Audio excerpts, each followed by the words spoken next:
Hello, সকলকে আমার ভালোবাসার শুভেচ্ছা ও আন্তরিক অভিনন্দন জানিয়ে আমি আজকে একটা নতুন রেসিপি নিয়ে চলে এলাম।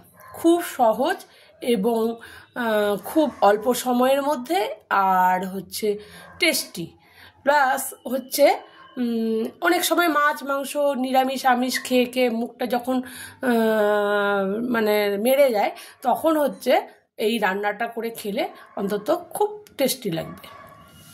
তার জন্য লাগছে মেন ইনগ্রিডিয়েন্টস হচ্ছে পেঁয়াজ আর পোস্ত, সামান্য লবণ, হলুদ, কালো জিরে ফোড়নের জন্য কাঁচা লঙ্কা, সর্ষের তেল, সাদা তেলে হবে না, সর্ষের তেল।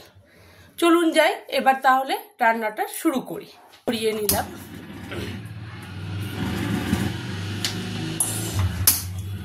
গ্যাস ধরিয়ে নিয়ে গরম কড়াই ছিল, হাই ফ্লেমে দিয়ে দিয়েছি। গ্যাস গরম হলে আমি হচ্ছে কড়াই গরম হলে আমি হচ্ছে তেল দিয়ে দিলাম আন্দাজ মতো, একটু তেলটা বেশি দিলে টেস্টটা ভালো হয়। এবার আমি ওটাকে তেলটাকে গরম করতে ছেড়ে দিলাম। তেল গরম হলে আমি কালো জিরা আর কাঁচা লঙ্কা ফোড়ন দেব।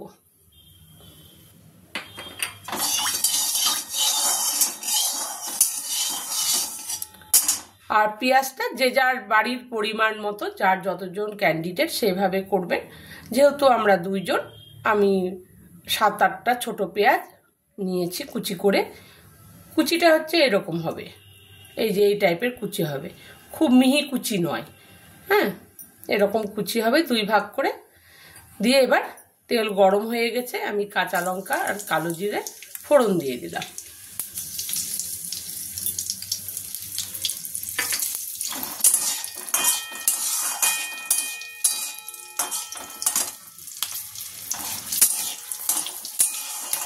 অবশ্যই কাঁচা লঙ্কাগুলো চিড়ে নেবেন, না হলে ফুটলে চোখে মুখে আসবে। এবার আমি কালো জিরা কাঁচা লঙ্কা ভাজা হয়েছে, এবার আমি আমার আন্দাজ মতো যে পেঁয়াজ কেটেছিলাম ওটা দিয়ে দিলাম।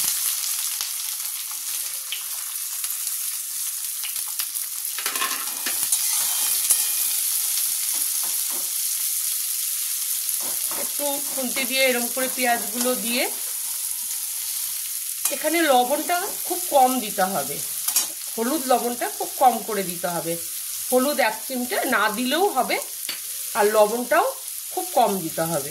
আমি যতটা নিয়েছি তাও দিলাম না, যদি বেশি হয়ে যায় স্বাদটাই একদম নষ্ট হয়ে যাবে।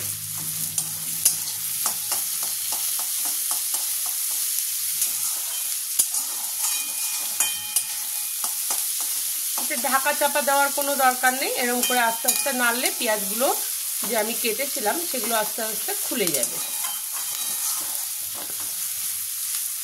এই রেসিপিটা সত্যি খুব সুন্দর খেতে। এটা দিয়ে শুধুই ভাত খাওয়া যায়। ধরুন যদি বাড়িতে কিছু করতে ইচ্ছে করছে না, তো আমি মনে করলাম যে আমি পেঁয়াজ পোস্ত দিয়ে ভাত খাবো, তো খেয়ে নেওয়া যাবে। দেখুন পেঁয়াজগুলো কি সুন্দর ছেড়ে গেল, একটাও পেঁয়াজ গোটা গোটা নেই।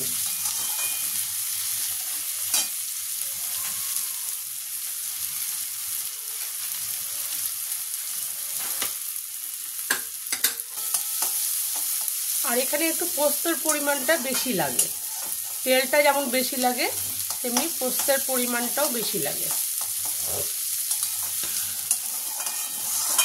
গোটা পোস্তকে আমি পেটে রেখেছি। দোকানে যে পোস্ত পেস্টগুলো পাওয়া যায় ওগুলো দিয়ে করলে স্বাদ পাওয়া যাবে না। এটা শিলে বাটা বা গ্রাইন্ডারে বাটা পোস্ত হলে বেশি ভালো হয়। অবশ্যই সবাই একবার টেস্ট করে দেখবেন, খুব টেস্টি, খুব খুব টেস্টি। মুখটা একটু অন্যরকম স্বাদ আসবেই আসবে, কিন্তু পরিমাণে পোস্তটাকে বেশি দেবেন। অবশ্যই আমার এই রান্নাটা দেখে খেয়ে সাবস্ক্রাইব করবেন, আর শেয়ার কমেন্ট করবেন, আর অন্যকে দেখার জন্য অবশ্যই ভালো বেশি বেশি করে শেয়ার করে দেবেন, তাহলে পরবর্তীতে আমার রান্না করার জন্য আরো আগ্রহ বাড়বে। আমি যে কটা রান্না দিয়েছি প্রত্যেকটাই হচ্ছে খুব নিজে রান্না করে খেয়ে তবে আমি সবাইকে দিই। আমার পেঁয়াজটা মোটামুটি ভাজা হয়ে গেল।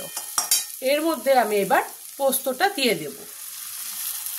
জল খুব একটা বেশি লাগে না, পোস্ত ধোয়া জল যেটা পোস্তর মশলাটা বেটেছি সেই জলটা আমি এর মধ্যে দিয়ে দেব। এই যে অল্প একটু জল, কারণ পেঁয়াজ এমনিতেই নরম, সেহেতু বেশি লাগে না জল। ব্যাস হয়ে গেল আমার রান্না। কিন্তু আর একটু আমি জল দিয়ে দিতে পারি, তাহলে পেঁয়াজটা যদিও কোথাও থাকে না গোটা। এই যে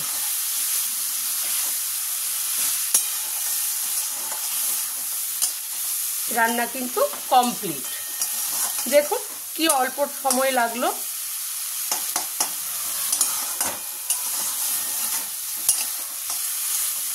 হয়ে গেছে রান্নাটা, খুব অল্প সময় লাগে।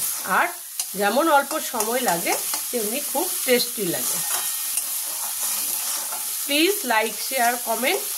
আমি এবার গ্যাসটাকে অফ করে দিলাম, সার্ভ করে দিলাম।